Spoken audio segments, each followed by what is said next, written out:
Salam dan salawat semoga senantiasa tercurahkan pada junjungan kita Nabiullah akhir zaman Muhammad sallallahu alaihi wasallam, keluarganya, sahabatnya dan umat yang senantiasa istiqomah mengikuti sunnah-sunnah beliau.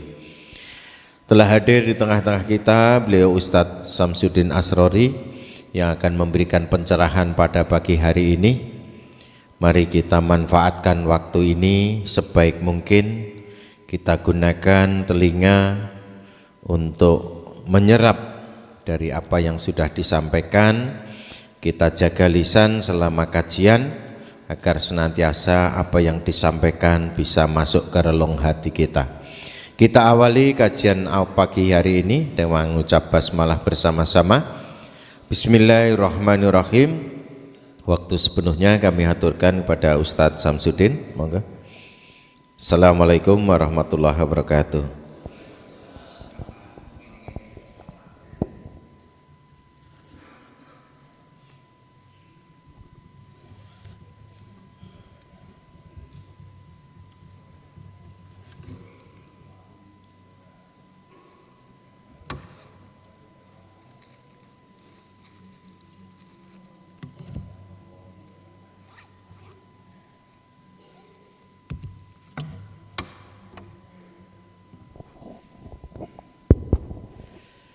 Bismillahirrahmanirrahim. Assalamualaikum warahmatullahi wabarakatuh. Alhamdulillahirabbil alamin. Alhamdulillahilladzi nahmaduhu wa nasta'inuhu wa nastaghfiruh.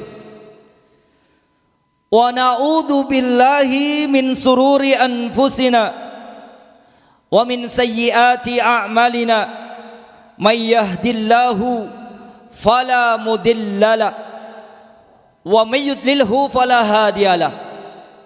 Asyhadu an la ilaha illallah wahdahu la syarikalah wa asyhadu anna Muhammadan abduhu wa rasuluhu alladzi la nabiyya wa la rasula ba'dah.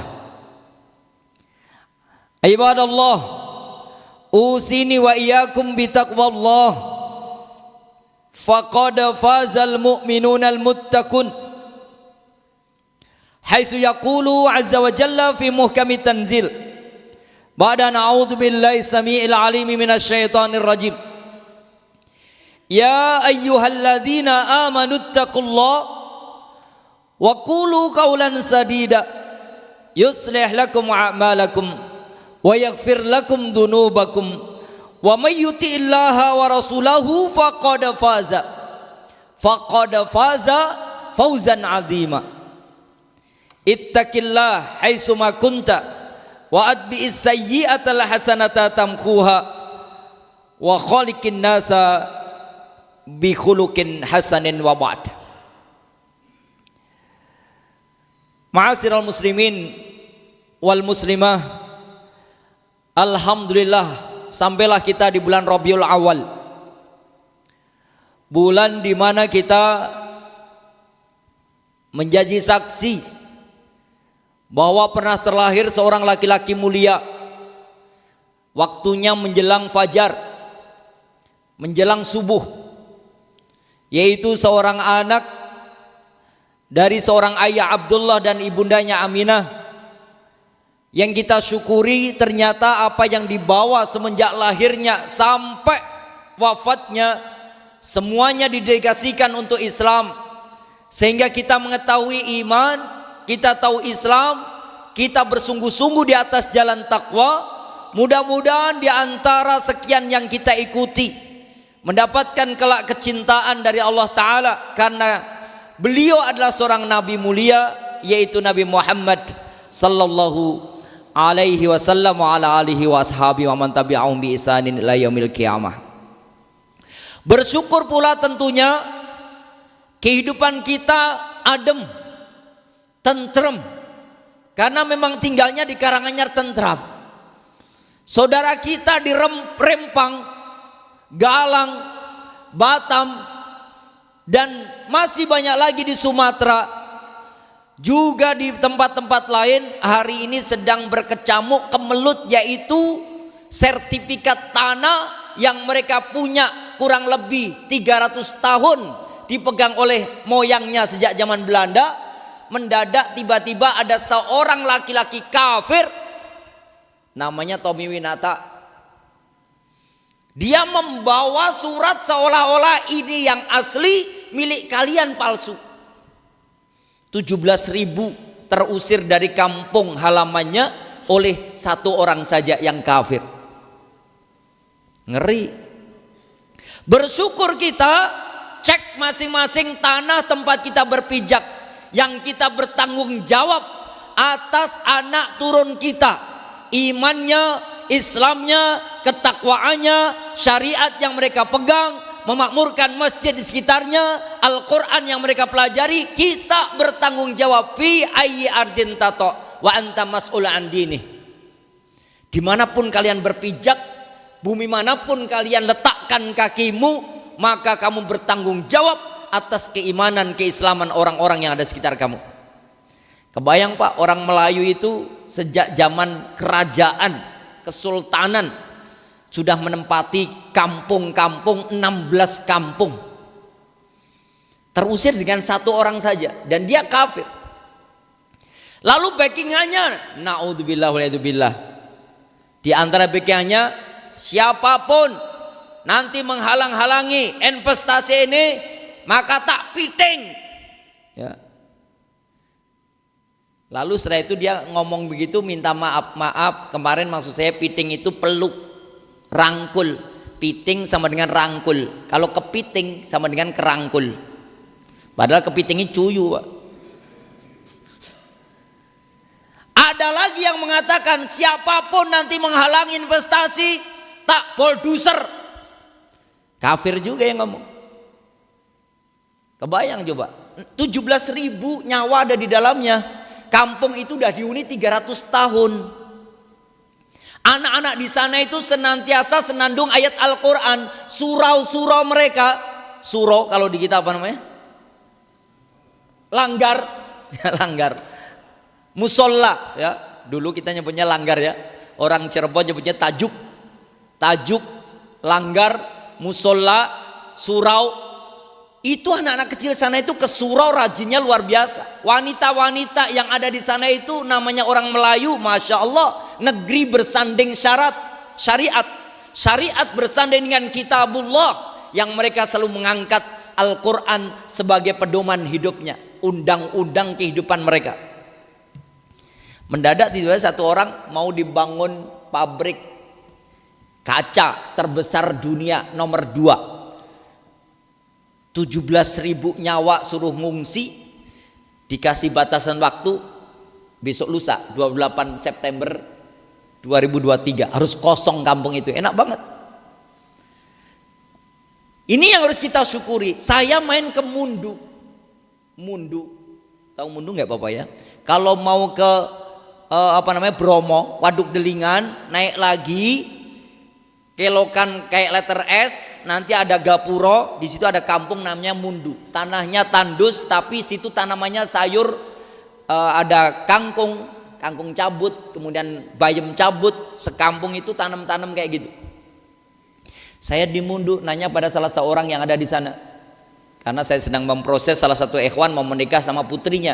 Usianya 25 tahun putrinya, belum menikah, lulusan pesantren, pernah ngajar di tempat kami, di kutab kami. Saya tanya akhirnya, ini tanah belakang luas banget, Bapak tanahnya berapa? Saya 8.000 meter Pak Ustadz, cuma sedikit, yang lain punya 1 hektar 2 hektar.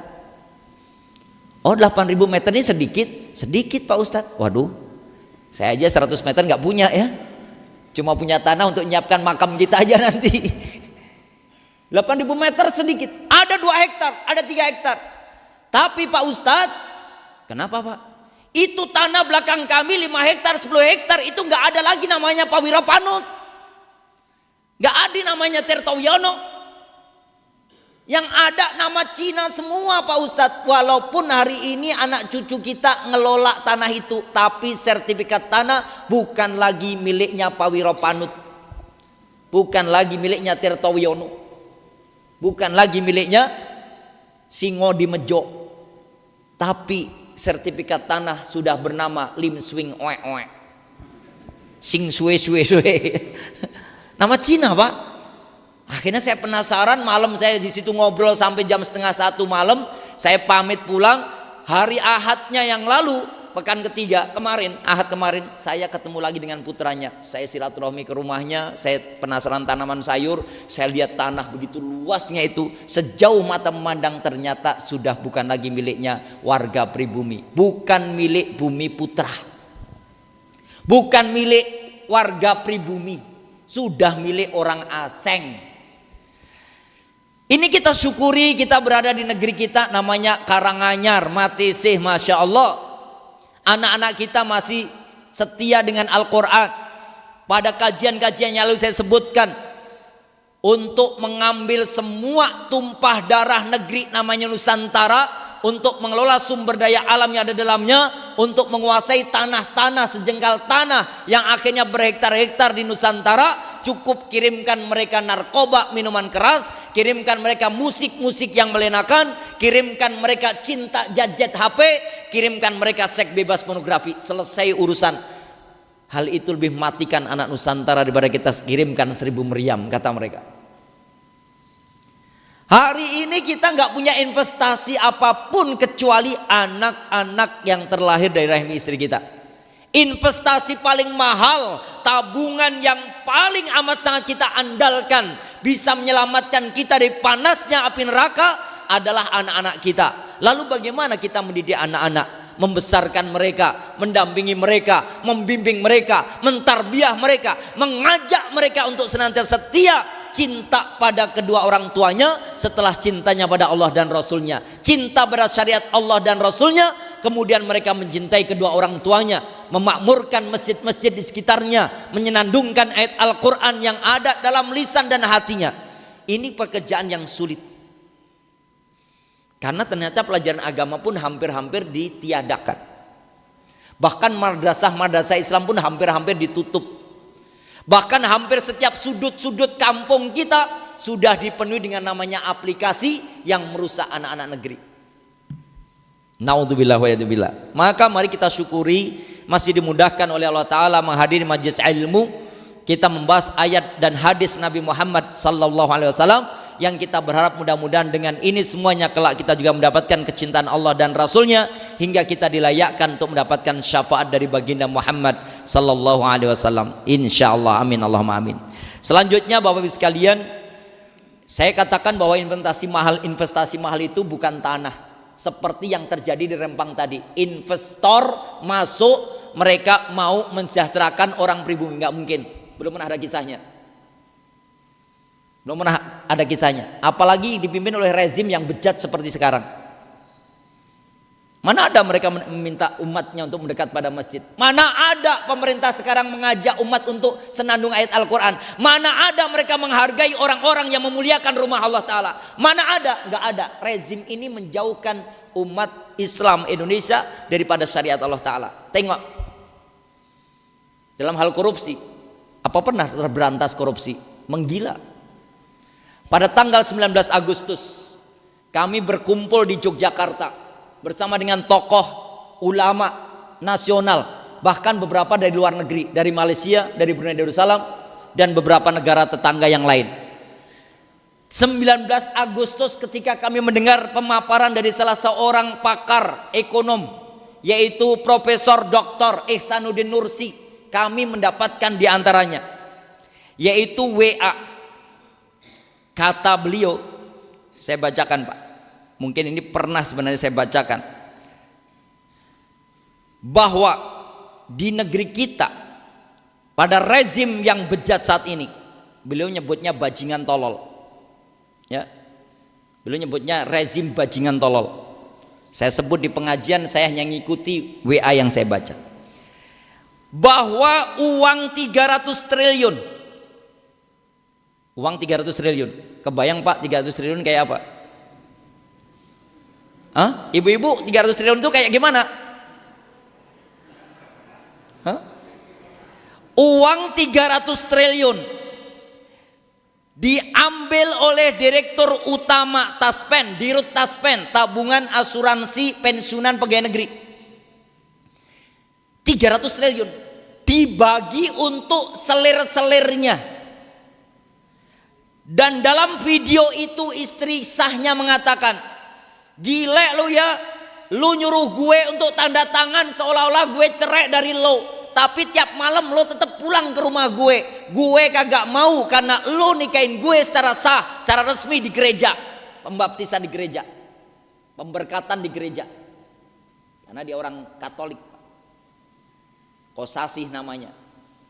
Itu uang taspen yang purna-purna pegawai negeri itu, uangnya sedang diambil 300 triliun tuh. Satu orang, selirnya tinggal di apartemen mana, selir kedua tinggal di hotel mana, selir ketiga di villa mana, dibikinkan rumah-rumah mewah, mobil-mobil bagus. Istri sahnya suruh tanda tangan seolah-olah cerai karena dia khawatir istrinya kena tangkep kalau nanti OTT, operasi tangkap tangan, sedang mentransfer tiap bulan 15 miliar. Bu, ada yang pernah ditransfer suaminya 15 miliar? Maju hari ini. Endi wongnya kayak apa? Setiap bulan suaminya transfer 15 miliar, Pak. Apa kata istrinya? Gila lu ya, gua agak mau. Istri sahnya tidak mau menandatangani surat perjanjian seolah-olah cerai karena dia khawatir nanti ketangkep tangan transfer tiap bulan 15 miliar. Setelah itu dia rekam oleh istrinya, teleponnya direkam, suara suami direkam, dilaporkan. Ternyata punya selir-selir istri simpanan, jumlahnya di mana-mana, masing-masing tiap bulan nilainya miliar, bahkan sudah habis 300 triliun. Kebayang nggak? Dan itu diam, rezim diam, ya diam. Yang mau meeting diam, tak meeting meneng, cep kelakep itu yuan. Ya, tuh jatah. Yang mau bulldozer tambah lagi, kagak bisa ngomong apa-apa. Ya, orang Betawi bilang kagak bisa bacot. Orang Betawi bilang, Pak, bukan orang sini mah kasar. Orang Betawi memang biasanya ngomongin begitu. Saya kan lama di Jawa Barat, bacot doang lo, kagak ada bukti, bacot mulu gitu orang orang Betawi ngomongnya gitu. Coba. Dan 300 triliun uang yang dipakai bagi-bagi pejabat perpajakan senilai 349 triliun. Hitung Pak, 349 triliun plus 300 triliun, 649 triliun. 2. 3. Uang untuk menyambut Pilpres 2024 sudah dibagi-bagi senilai 800 triliun. Sudah dibagi-bagi nih 300 triliun. Saya ngebayangin 300 triliun, 349 triliun, 800 triliun dikumpulkan buat beli cendol dawet. Wabeh wong sak Solo iki kelelep, setiap nongol kepala cendol dawet. Kebayang Pak? Kebayang nggak bagaimana petani jual padinya, jual berasnya nggak laku dengan harga yang begitu murah? Bagaimana petani ngelola sawahnya dengan harga pupuk yang selangit-langit?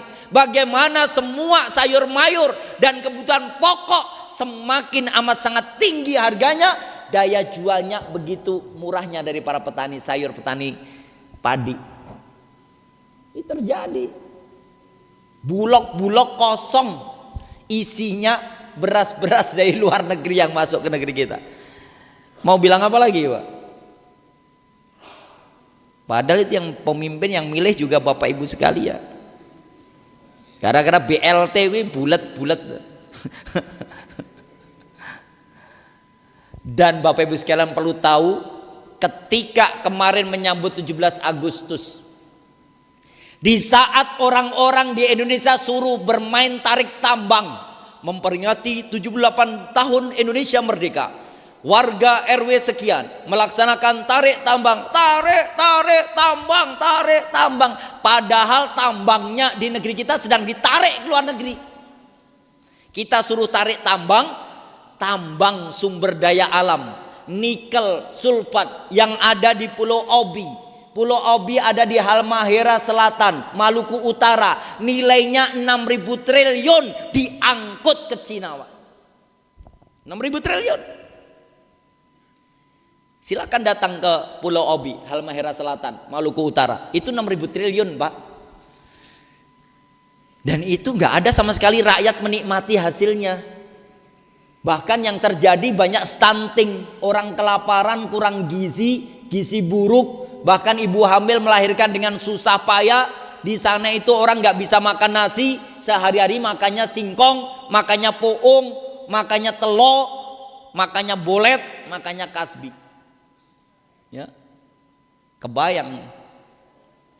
Ustadz, investasi kita kan bukan itu, kata Ustadz, bukan harta benda. Ya, saya cuma menceritakan kalau orang ternyata masih memahami bahwa dunia, kekayaan dunia, harta benda yang dia kejar kemudian menghamba pada manusia, kecewa, gak akan dapat bagian apa-apa. Maka mari kita investasi yang paling utama anak-anak generasi kita. Bapak Ibu perlu tahu, Nabi kita qala Rasulullah sallallahu alaihi wasallam pernah bersabda, annar rajula la turfa'u darajatahu fil jannah fayaqul anna hadha fayuqal bistighfari waladikalak. Rawahu Ibnu Hibban. Bapak Ibu sekalian, suatu ketika Nabi pernah menyampaikan dalam sabdanya, kelak nanti ada seorang ayah, ada seorang bunda yang mendadak tiba-tiba diangkat derajatnya tinggal di surga. Di dunia dia punya amal buruk, di dunia dia pernah bermaksiat, di dunia dia pernah salah, tapi karena dia ternyata punya generasi, dia paham bahwa investasi terbaik adalah anak, mendadak dia diangkat derajatnya ke surga, duduk di kursi surga. Blek. Fayaqul, lalu dia mengatakan, anna hadha, kok bisa begini nih? Kenapa mendadak aku di surga nih? Apa penyebabnya sehingga aku bisa, semula aku terbakar di panasnya api neraka, lalu aku diangkat ke surga? Anna hadha, apa penyebabnya ini? Apa gerangan yang menyebabkan saya begitu cepat terangkat ke surga? Fayuqal, maka Nabi mengatakan, katakanlah, kata Allah, katakanlah kepada dia itu, si laki-laki itu, katakanlah pada hamba itu, katakanlah pada emak itu, karena dia bertanya-tanya kenapa bisa mendadak ke surga, kenapa bisa mendadak dia diangkat derajatnya tinggi sampai surga Allah Ta'ala. Fayuqal, katakan pada dia, bistighfari waladikalak, bistighfari waladikalak. Karena anakmu yang pertama barusan dia baca Quran untukmu, sehingga kamu diangkat melambung tinggi ke surga Allah Ta'ala. Karena anak nomor 2mu barusan dia mendoakan terbaik buat kamu, sehingga kamu bebas dari ancaman panasnya api neraka. Karena anakmu yang nomor 3, dia bersungguh-sungguh bersedekah, didoakanlah kamu dan dosa-dosamu habis semuanya, sehingga kamu langsung mendadak ke surga. Anak, Pak. Dan hari ini yang dibunuh siapa karakternya? Anak-anak kita. Pinternya mereka membunuh karakter anak kita, Pak. Males ke masjid, disediakan HP. Udah, sediakan HP aja. Males anak kita jadi ke masjid. Malesnya anak kita, Pak, untuk makmurkan rumah Allah Ta'ala dengan kajian-kajian Islam, diberikan konser-konser musik yang melenakan. Males anak kita. Mereka berhamburan menuju ke konser musik. Inilah pembunuh yang sebenarnya. HP, musik. Susahnya mereka beramal soleh, diberikan aplikasi pada mereka seks bebas dan pornografi. Bu, ibu-ibu perlu tahu, ada ibu-ibu yang datang ke rumah saya setelah kajian seperti saya sampaikan. Bapak Ibu tolong perhatikan HP di aplikasi sekarang pada tanggal 19 Agustus 2023 sepanjang hari sampai malam 24 jam kami berkumpul dengan tokoh dan ulama se-Indonesia, bahkan negara ASEAN datang diantaranya. Itu ada wasiat 5 aplikasi yang sedang ditanamkan oleh Yahudi Zionis masuk ke negeri kita Indonesia. 3 aplikasi diantaranya, saya yang 2 lupa sebabnya. Satu namanya micet. Anak-anak kita dimasukkan ke HP-nya micet. Salah satu dari wali itu ternyata datang setelah pengajian ke saya membacakan micetnya. Terpaksa saya bacakan. Ini micetnya. Kata si laki-laki, kangen, emotikonnya love. Kemudian si laki-laki melanjutkan, masih M. Yang perempuan masih, saya emotikon nangis. Gak apa-apa kok, bisa main yang bawah, gak apa-apa ayangku, aku bisa mainin yang atas, kata yang laki-laki.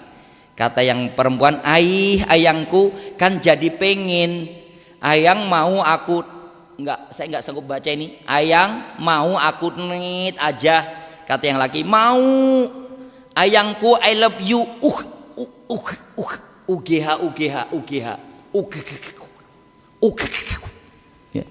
UGH bacanya apa ya? Mau katanya, ayangku I love you, UGH. Udah nggak tahan ayang cantik, ini udah merontah, hampir keluar crot. Kata yang perempuan, sejam lagi datang ya, ibu sama ayah nanti pergi kondangan, rumah sepi. Kata yang laki-laki, tunggu cantikku, siap-siap mandi biar kita wangi.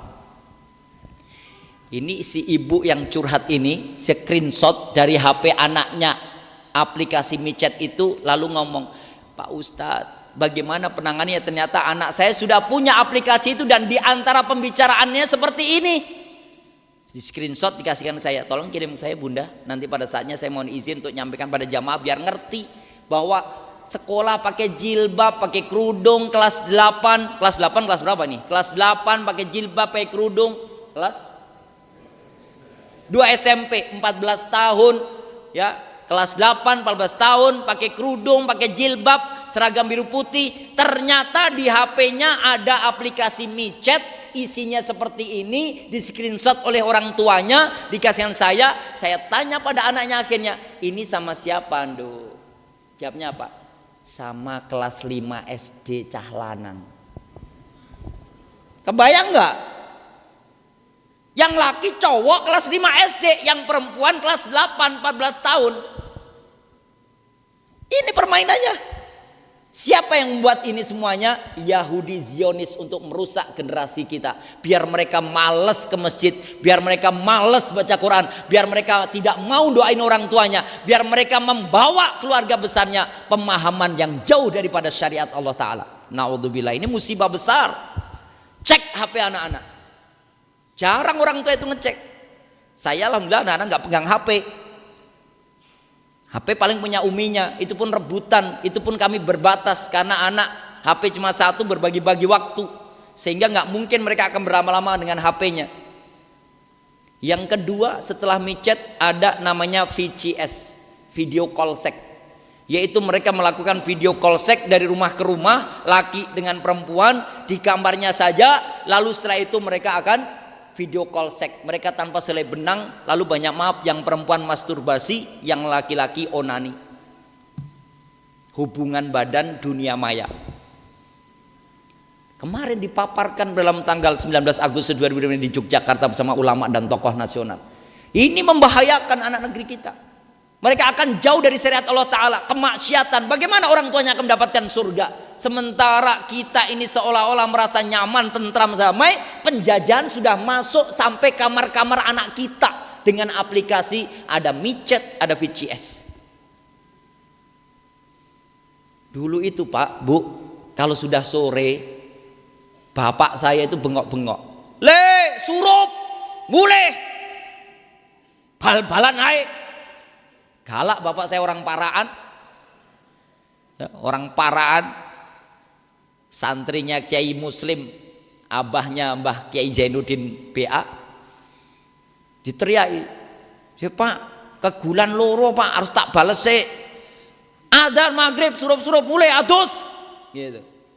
Dulu teriak-teriak dicari kita sama orang tua, le mulai jodoh layangan terus, suruh pulang. Sekarang ini orang tua pusing, anaknya di kamar terus, le dolano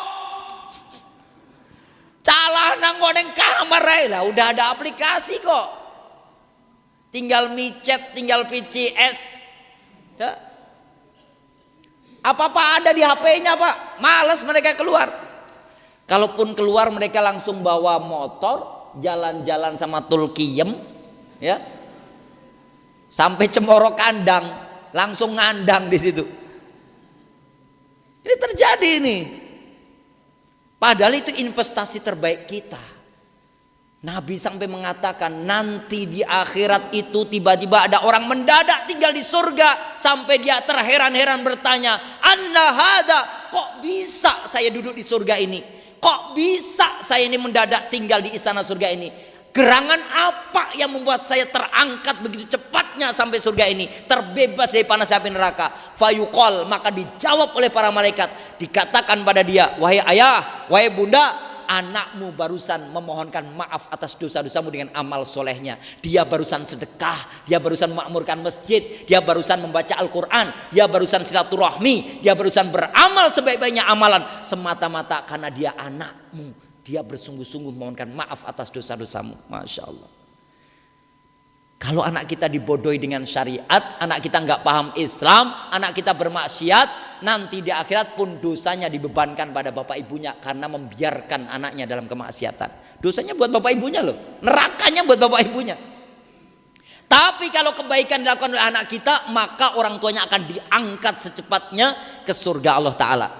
Tergantung kita membiarkan, mendiamkan anak kita dalam kemaksiatan program Yahudi Zionis itu, atau kita berusaha mengkat, menghentikan. Tidak boleh. Nggak boleh pegang HP, yang nggak bisa dong Pak. Bukan, aplikasi yang itu tolong hapus. Nggak boleh ada micet, nggak boleh ada video call sek. Yang ketiga ada namanya growing, yaitu program kalau kita ini minta begini. Kemarin dipaparkan oleh Profesor Ihsanuddin Nursi, pulang dari Jerman, pulang dari Amerika, pulang dari Jepang, beliau nyebutkan sekarang ini mudah. Seorang anak tinggal bilang gini, "Tolong ya kirimkan foto kamu sebadan utuh." Cekrek, diputus badan utuh. Share ke nomor WA aku. Setelah di-share, foto itu masukkan ke aplikasi Growing. Setelah masuk aplikasi Growing, Pak, ternyata foto sebadan utuh tadi yang semula bercadar, semula berjilbab, semula mungkin pakai baju atau pakai jaket tebel, itu bisa tidak mengenakan selai benang pun, bahkan bisa dibuat joget-joget tanpa selai benang pun. Sehingga dia menikmati dari kamarnya, menyaksikan itu dengan iringan musik yang ada di aplikasi Growing itu. Kebayang nggak? Yang laki menyaksikan perempuan berjoget tanpa selai benang, yang perempuan menyaksikan laki-laki berjoget-joget tanpa selai benang. Dan itu bisa dihadirkan di kamar-kamar anak-anak. Kita tahu bahwa kita ini susah mendidik anak di zaman penuh fitnah ini, berat.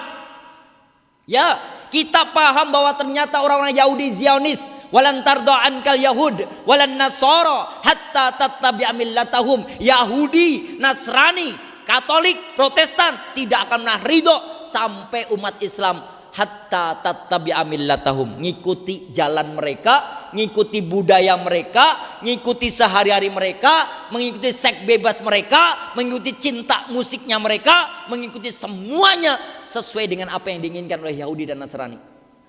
Itu keinginan Yahudi Nasrani sudah dicantumkan oleh Allah Ta'ala dalam wahyunya. Berat memang.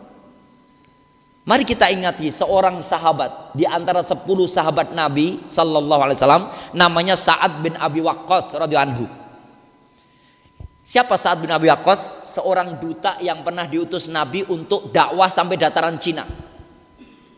10 sahabat itu ada Sa'ad bin Abi Waqqas radhiyallahu anhu, diminta Nabi untuk berdakwah sampai dataran Cina. Saking sulitnya perjalanan dakwah Sa'ad bin Abi Waqqas radhiyallahu anhu, beliau senantiasa memberikan wanti-wanti dan wejangan kepada anaknya. Di antara wejangannya 3. Dan ini viral banget.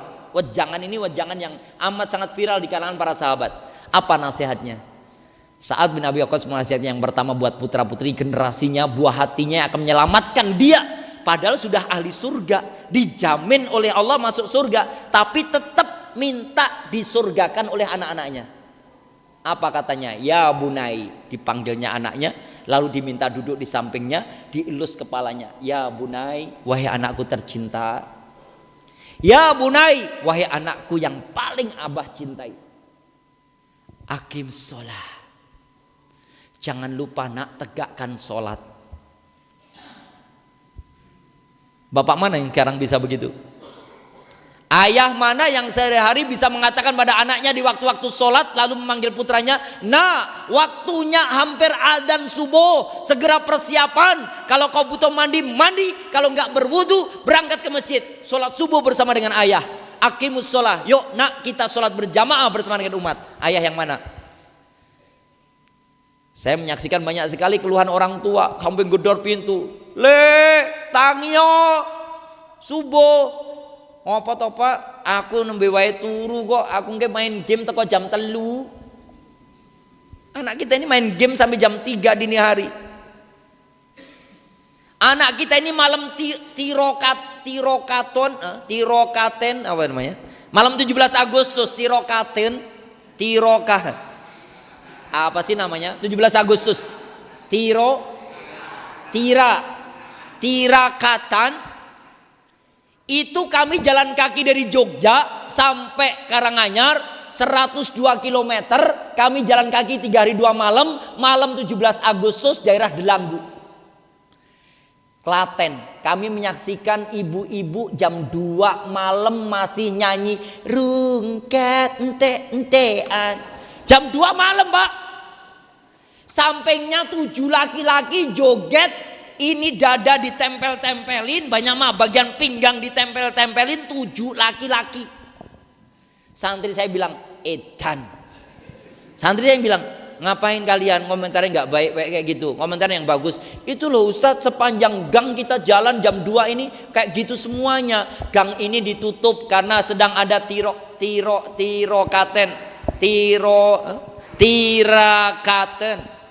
tirakatan.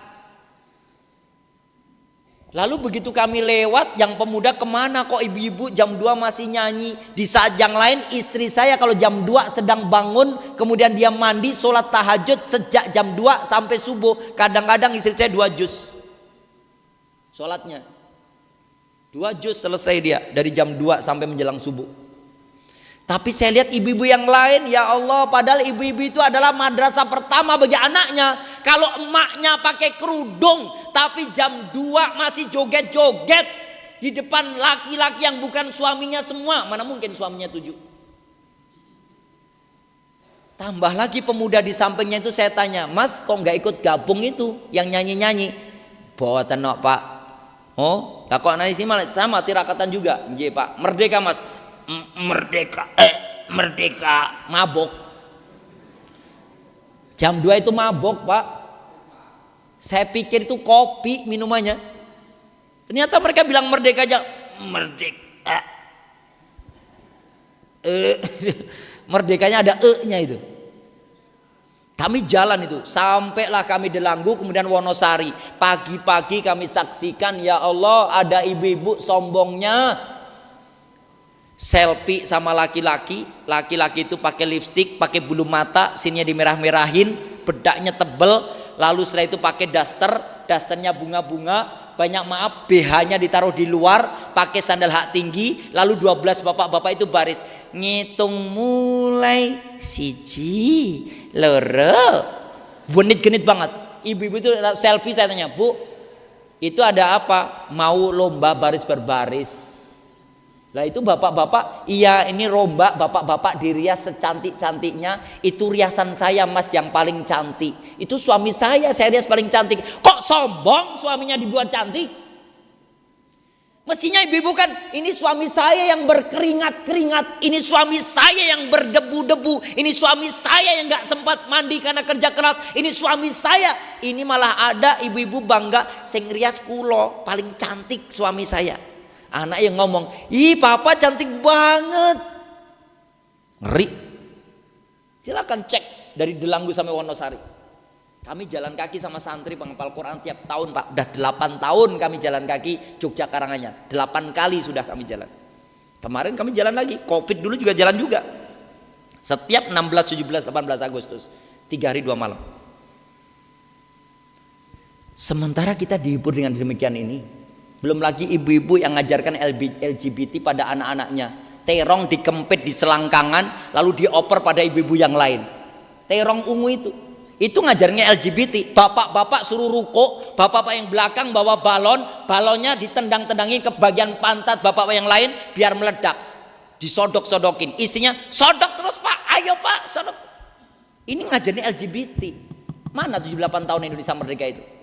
Merdeka itu kata Syekh Muhammad Shalih bin Utsaimin rahimahullah, beliau menyebutkan al-ubudiyah lillah hiya haqiqatul hurriyah. Hakikat merdeka itu bukan hanya terbebas dari penjajahan dunia. Hakikat merdeka itu kalau seorang hamba mutlak penghambaannya, peribadahannya hanya kepada Allah Subhanahu wa taala. Itu hakikat merdeka. Bukan ngajarkan LGBT. Lihat anak kita itu. Sampai diwanti-wanti sholat oleh Sa'ad bin Abi Waqqas pada putranya. Kenapa? Sebelum sholat nak, tolong perbaiki wudumu. Karena sebaik-baik wudu kamu akan memperbaiki sholat kamu. Dan anggaplah sholat kamu, kata Sa'ad bin Abi Waqqas, sebagai sholat terakhirmu. Seolah engkau akan meninggal, mati besok hari. Sampai bilang ke anaknya begitu. Karena saya tahu nasihat ini, saya pun ngomong ke anak-anak. Subuh kalian harus berangkat. Sebelum subuh kalian harus sudah persiapan sholat subuh. Jangan lupa 2 rakaat mepetnya dengan 1 witir sebelum subuh kamu. Sholat fajar setelah adzan subuh harus kamu kerjakan. Ingat, anggap itu sholat kamu terakhir. Besok bisa jadi kalian mati. Ya bi, ya bi, ya bi. Berangkat. Gak ada yang tertinggal. Karena saya khawatir anak kita sudah jauh dari langkahnya menuju ke masjid, sepi. Subuh saya beberapa tempat kalau subuh berjamaah, Ustadz mohon ngisi kajian subuh berjamaah. Iya, hari itu berbondong-bondong berduyun-duyun karena ada sotonya setelah kajian subuh. Hari-hari saya tanya pada takmirnya, hari-hari bagaimana jamaah di sini? Paling-paling 3 orang, 5 orang Pak Ustadz, itu pun udah sepuh-sepuh. Yang muda kemana? Gak tahu mereka kemana.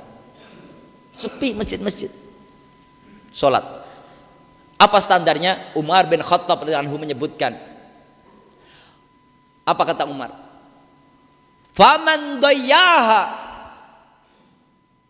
fahuwa lima siwaha adya. Kenapa sampai ada kalimat siapa yang meremehkan sholat yang lain lebih remeh-temeh? Karena Umar ketika diangkat menjadi khalifah pertama kali di mimbar itu beliau mengatakan, inna ahammu amrikum indi as-shalah, inna ahammu amrikum indi as-shalah, inna ahammu amrikum indi as-shalah. Gak ada urusan yang lebih hebat dengan kalian dengan aku. Gak ada urusan yang paling penting antara kalian dengan aku. Setelah aku menjadi pemimpin kalian, bukan karena hebatnya kamu ngurusi bisnismu, bukan karena kamu hebat ngurusi tata negara, bukan karena kamu hebat dalam urusan pertanian, bukan hebatnya kamu urusan peternakan, bukan urusan yang paling aku pentingkan dari kamu, sholatmu tertibkanlah, kata Umar. Lalu Umar menyebutkan faman doyaha fahuwa lima siwa adya. Karena aku menyaksikan siapapun yang berani meremeh-temehkan sholat, yang lain remeh-temeh. Siapapun yang menunda-nunda waktu sholat, yang lain ditunda-tunda. Bakti orang tua ditunda-tunda, mencari nafkah ditunda-tunda, menyayangi anak-anak ditunda-tunda, berbaik hati pada keluarga ditunda-tunda, dan urusan yang lain akan remeh-temeh. Orang yang berani remeh-temehkan rakyatnya, dia berani orang yang meremeh-temehkan sholat. Cek mereka ini. Sholatnya remeh-temeh. Apalagi calon presiden gak bisa Al-Fatihah. Ada Pak calon presiden gak bisa Al-Fatihah. Kayak gitu mau tetap nyalon aja. Dan akhirnya kita buta dengan itu semua. Yang penting pilih, kalau enggak engkau dicekek, ditampar. Ya. Aneh negeri ini. Menentukan pilihan pada kita, mempertanggungjawabkan nanti di akhirat. Lihat, Umar sampai menyatakan kalau kamu berani remeh-temehkan sholat, urusan lain remeh-temeh. Istrimu bakal kamu tinggalkan, kamu aja ngeremeh-temehkan sholat, urusan kamu ibadah pada Allah aja kamu remeh-temeh. Istrimu nggak kau anggap nanti, anak-anakmu kau cuekin nanti, masjid, Al-Quran hilang semuanya nanti, karena kamu telah meremeh-temehkan sholat. Maka nggak ada urusan yang lebih penting dalam kehidupan ini kecuali kamu menjaga kedisiplinan waktu sholat. Maka urusan yang disiplin, kamu akan cintai istri kamu, kamu akan baik pada anak-anak kamu, kamu akan memakmurkan masjid-masjid di kampung kamu akan selalu senandungkan ayat Al-Quran sehari-hari kamu, karena kamu telah menjaga kedisiplinan sholat. Dan hari ini hancurnya Islam, yang menghancurkan bukan musuh orang kafir, kebanyakan orang Islam sendiri. Ya, Sebagaimana Nabi sebutkan, as-salatu imaduddin, salat itu tiang agama. Faman aqamaha faqad aqamaddin. Siapa yang telah menegakkan salat, dia telah menegakkan agama. Waman tarakaha, dan siapa yang sengaja meninggalkan salat, malas urusan salat, remeh urusan salat, menunda-nunda waktu salat, faqad hadamaddin, sesungguhnya dialah orang Islam telah menghancurkan pondasi Islam itu sendiri. Pondasi Islam itu adalah sholat.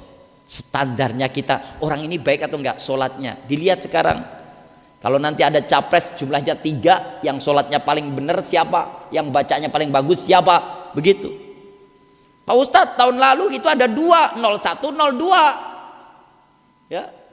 Lalu kami semuanya mendukung 02, ternyata nggak bisa Al-Fatihah. Sekarang ternyata menjadi 3 setelah 2. Cari lagi, mana yang paling sholatnya bagus, mana yang paling menjaga syariat bagus, mana yang paling lembut dalam tutur kata, mana yang paling cari. Bukan berarti saya nyuruh Bapak Ibu sekalian nyuruh nyoblos Anies, enggak. Tapi kalau mau nyoblos ya silahkan ya, karena yang 2 saya lihat ngaco semua tuh ya. Kelompok garong dan begal semua. Kita lihat sholatnya yang pertama. Lalu Sa'ad bin Waqqas menyebutkan yang kedua, janganlah anak kamu rakus terhadap dunia. Kebayang nggak? Seorang Tommy Winata itu mengusir kampung yang dihuni oleh 16 kampung adat atau ulayat. Tanah adat atau ulayat berarti tanah yang telah diwariskan moyangnya sebelum ada kemerdekaan Indonesia. Tahun 1720 moyangnya udah nempeti tanah itu, menjaga warisan leluhurnya. 1720 agar Belanda tidak masuk dari laut, dijagalah itu tanah Rempang Galang itu 1720. Lalu hari ini tiba-tiba kalau menghalangi investasi maka tak bulldozer ya. Alhamdulillah saya nggak ketemu orangnya, ketemu tak tapuk cangkem. Bener Pak, marah kita harusnya. Kenapa? Kita orang beriman, mereka orang Melayu itu orang beriman. Mereka negeri yang bersanding syarat syariat, ya mereka ini para kesultanan pada masanya. Tugas kita kepada sesama orang beriman 3, menjaga nyawanya jangan sampai tertumpah darah nyawa mereka. Yang kedua, menjaga harta bendanya jangan sampai dirampas oleh orang-orang kafir itu. Yang ketiga, menjaga kehormatannya. Kira-kira kalau orang sudah punya rumah 300 tahun diusir dari rumahnya, itu kehormatannya, marwahnya hilang atau enggak Pak? Hilang marwahnya. Kerajaan kok, ini kerajaan kami, moyang kami udah pernah tinggal di sini, pertahankan. Tadi saya cerita Mundu dekat Waduk Delingan, dekatnya Bromo Delingan. Ini coba ke Tangmangu, sudah berapa puluh hektar, ratus hektar Pak yang dikuasai oleh orang-orang asing Cina itu.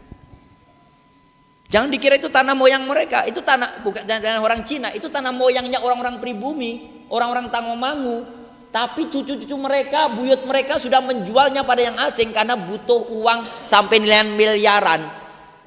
Lalu orang Cina mengatakan, tak beli per meternya ini 10 per meternya itu sampai angka 2 juta 5 juta.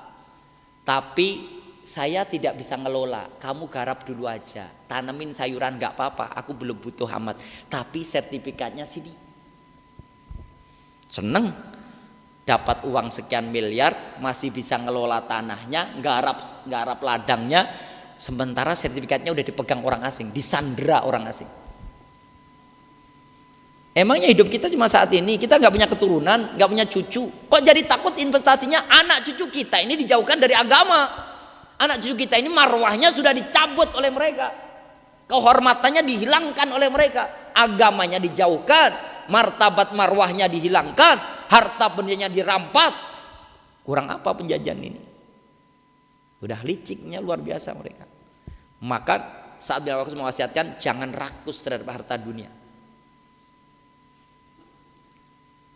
Cukuplah engkau mendapatkan apa yang haknya kamu saja.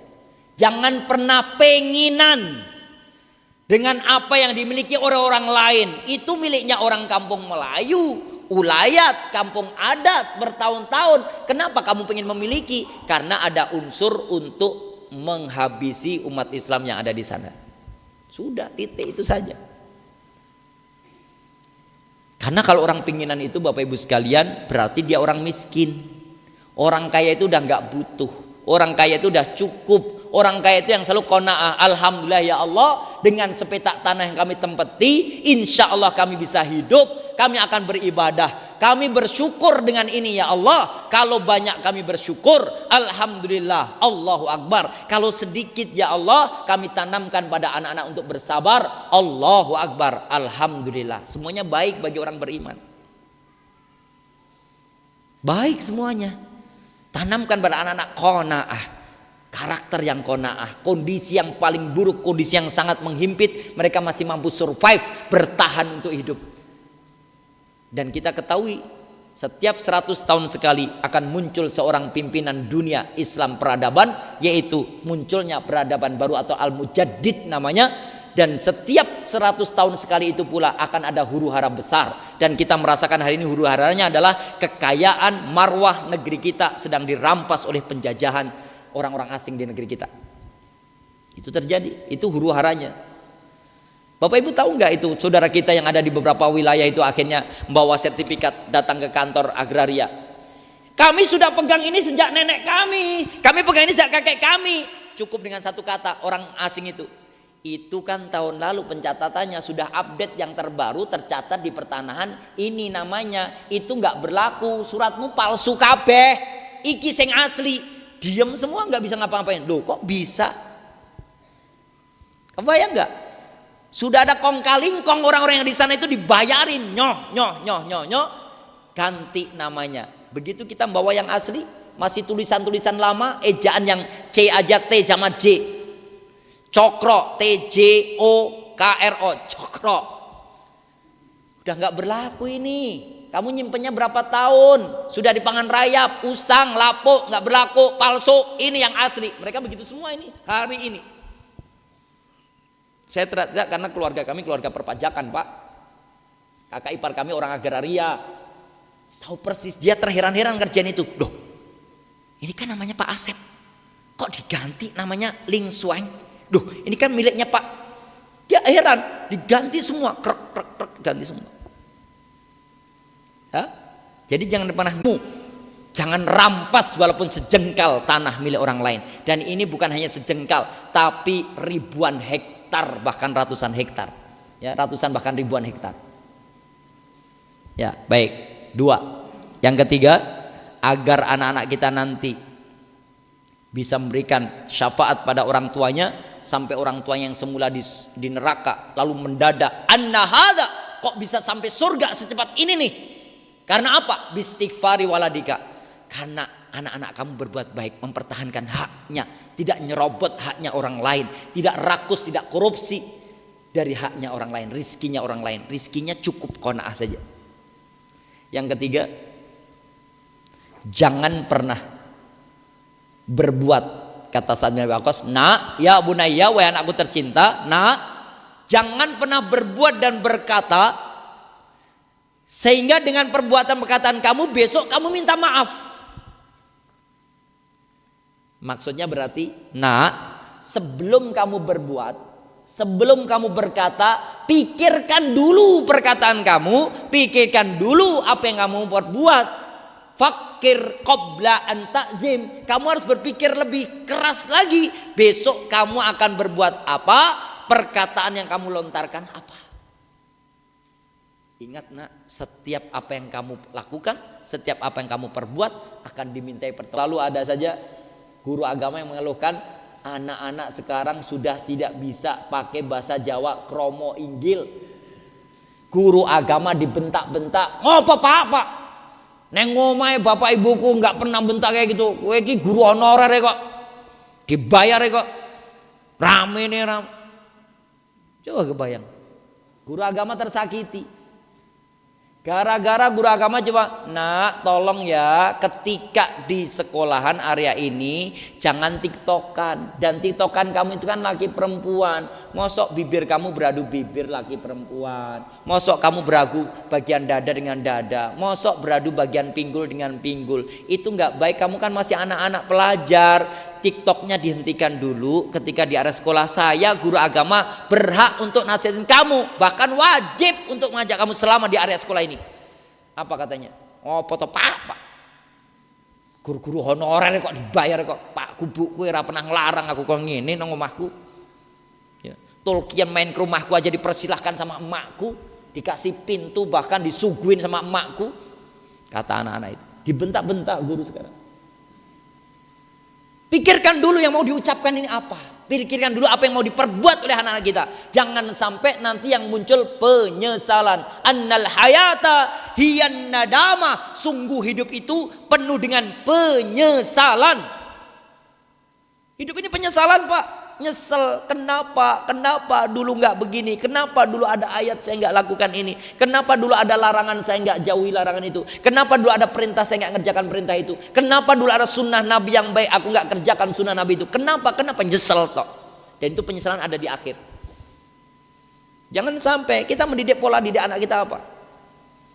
Saya kemarin menyampaikan pada wali, tahun ini santri itu dapat 7, pendaftarnya 7.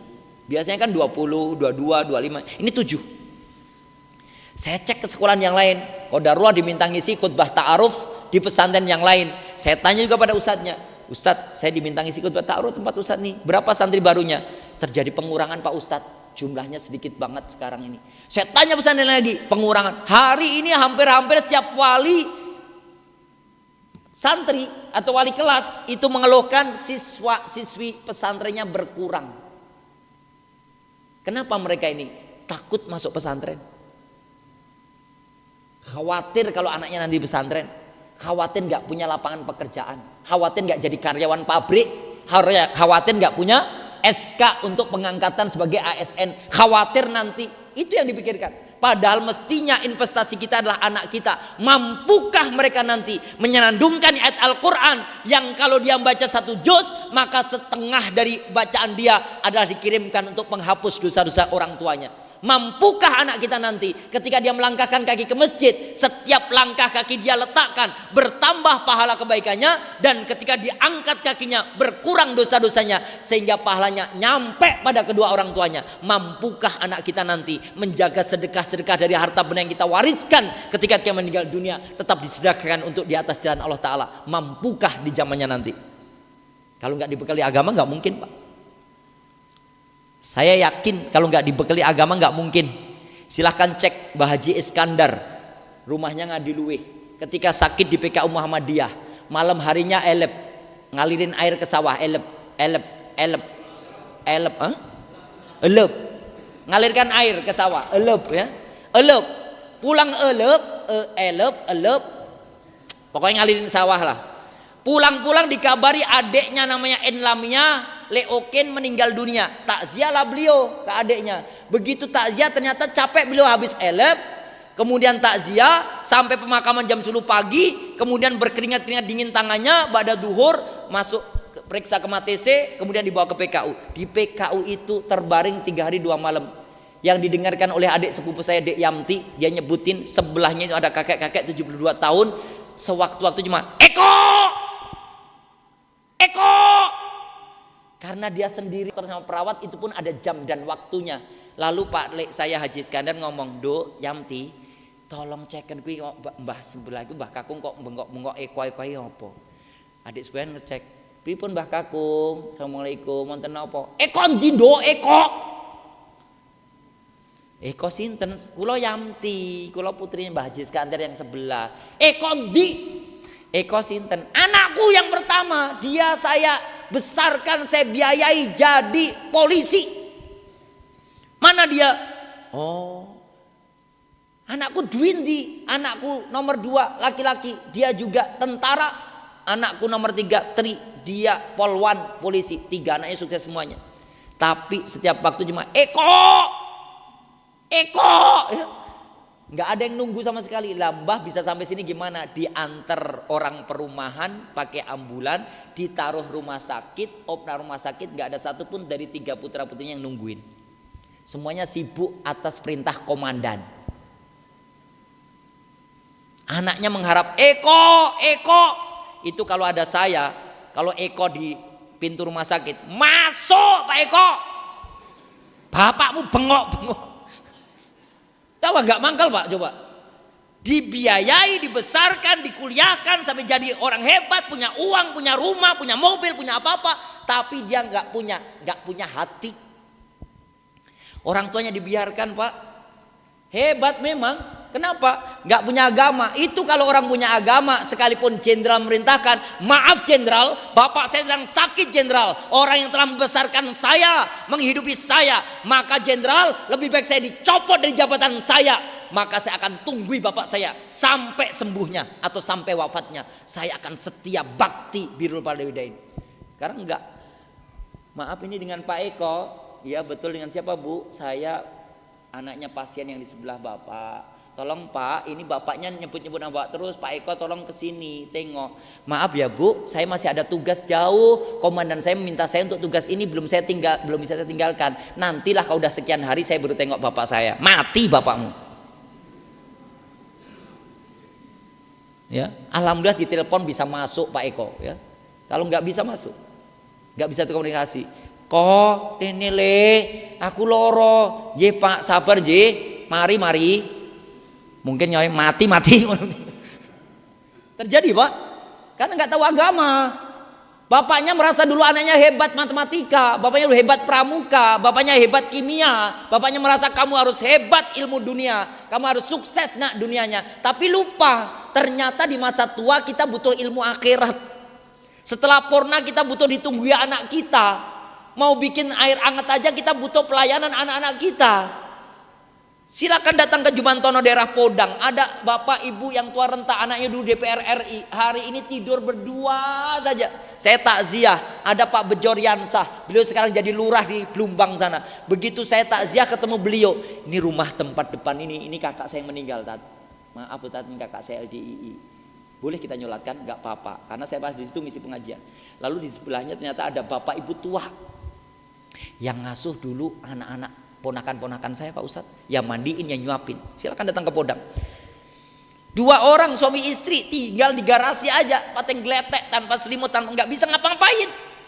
Yang ngurus orang lain, anaknya sukses di PRRI. Sekali lagi Pak, investasi itu anak kita. Yang akan mengangkat derajat kita mulia di akhirat nanti, anak-anak kita. Yang akan mengusung keluarga besarnya ke surga, bacaan Quran anak-anak kita.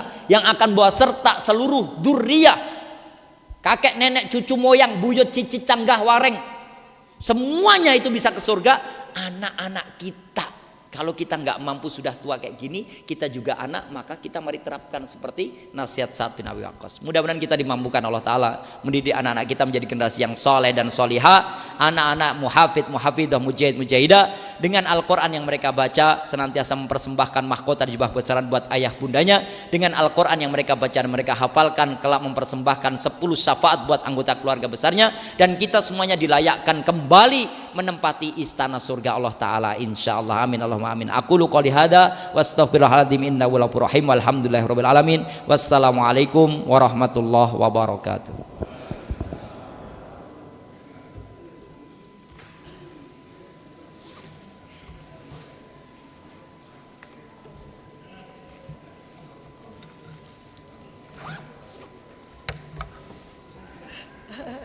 Ke Karangpada langsung.